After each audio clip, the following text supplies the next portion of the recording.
दोस्तों, जिस शख्सियत से आज हम आपको मिलवाने जा रहे हैं उनका नाम है कालू सिंह। कालू सिंह जी नवभारत पार्टी के नेता और उम्मीदवार हैं। कालू सिंह जी का करियर बड़ा विवादपूर्ण रहा है।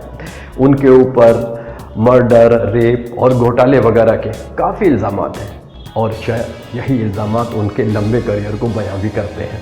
तो आइए उनसे रूबरू होते हैं। नमस्कार सर, स्वागत है आपका। नमस्कार जी। बहुत बहुत मुबारक हो नेताजी, आपको टिकट तो मिल ही चुका है और जाहिर सी बात है अब आप चुनाव लड़ने की तैयारी कर रहे होंगे। भाई, टिकट चुनाव लड़ने के लिए ही मिलता है। वो तो ठीक है, लेकिन मेरा मतलब था कि आप अभी अभी जेल से बाहर आए हैं, इसके बावजूद भी आप चुनाव में जाएंगे? हाँ जी, बिल्कुल जाएंगे। ये किस संविधान में लिखा है कि जेल जाने और जेल से आने के बाद आप चुनाव में नहीं जा सकते? अरे बड़े बड़े नेता जेल गए हैं, एक हम चले गए तो क्या?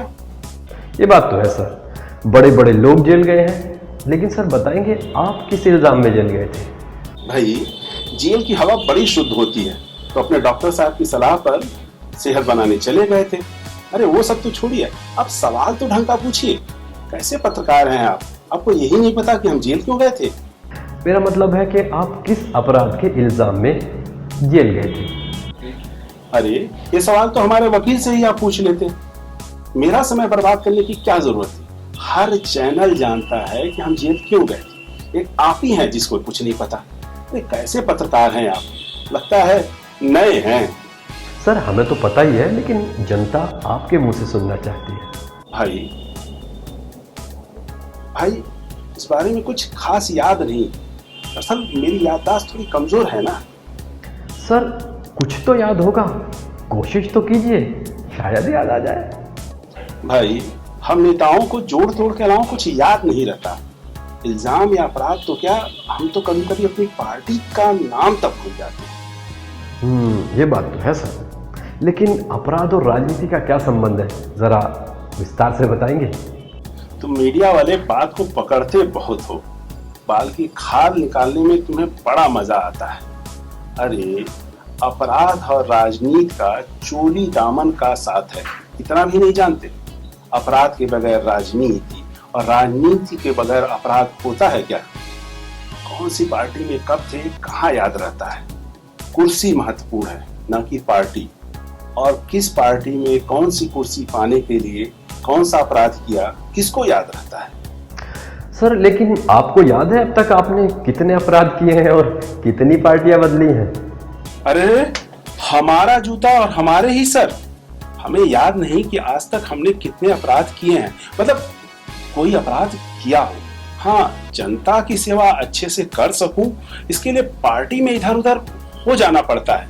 जैसा कि मैंने पहले ही कहा है कि सेवा महत्वपूर्ण है, ना कि पार्टी।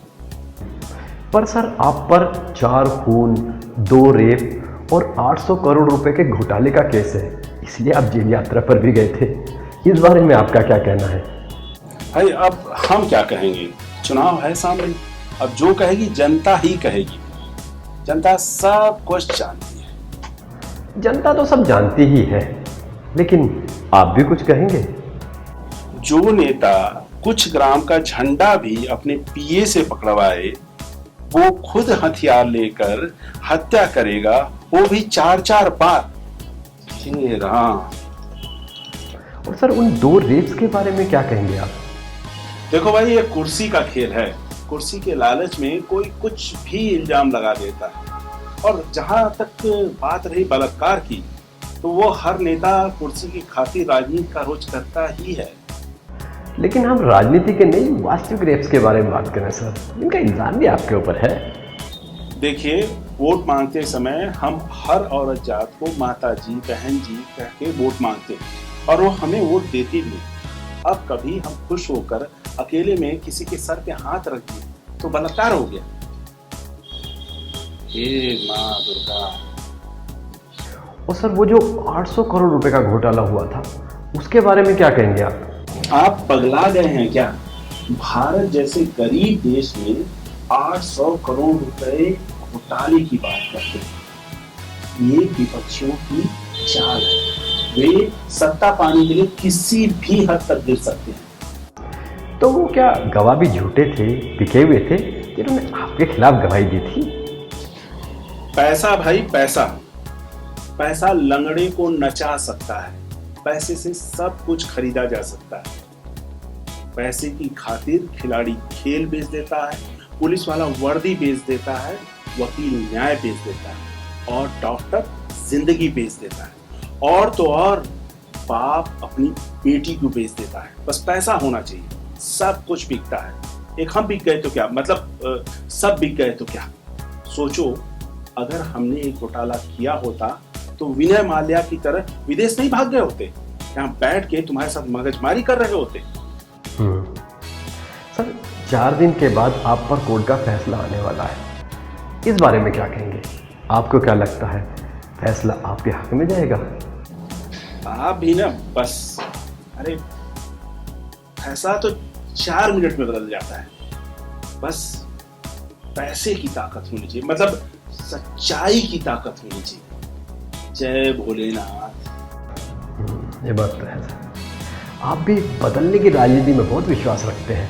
पार्टी, विचारधारा, लोग, इसलिए भगवान भी लगातार बदलते जा रहे हैं, कभी ये कभी वो। आखिर किस भगवान को मानते हैं आप? अरे भाई, बदलाव तो प्रकृति का नियम है और हम ठहरे खांटी राजनीतिक लोग। जब हम किसी एक पार्टी के नहीं हो सकते, मतलब कौन सी पार्टी से कौन सी कुर्सी मिल जाए जनता की सेवा के लिए, तो ऐसे में भगवान के कैसे हो सकते?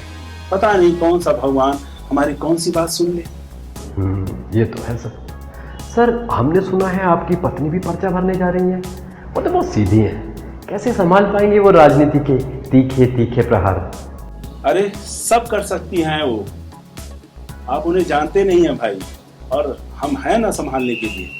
ये बात तो है सर, लेकिन सर वो एकदम नई है ना इस फील्ड में। अरे तुम तो पीछे ही पड़ गए, विपक्ष से पैसे तो नहीं खाए हो। आजकल तुम मीडिया वालों का भी कोई भरोसा नहीं है। सर, हर मीडिया वाला। हेलो, हाँ हाँ ठीक है। अरे नहीं, 5 बोलना, 5 नहीं, 4 दे तभी छोड़ना। और हाँ, हम एक इंटरव्यू में हैं, थोड़ी देर बाद फोन करो। क्या? हाँ, अच्छा ऐसा है कि तुम 2 मिनट बाद मुझे फोन करो। हाँ, उनको तब तक हम दफा करते हैं। हाँ ठीक है, ओके। क्या हुआ सर? अभी हमें अर्जेंट है, फिर कभी आपसे बात करेंगे। धन्यवाद।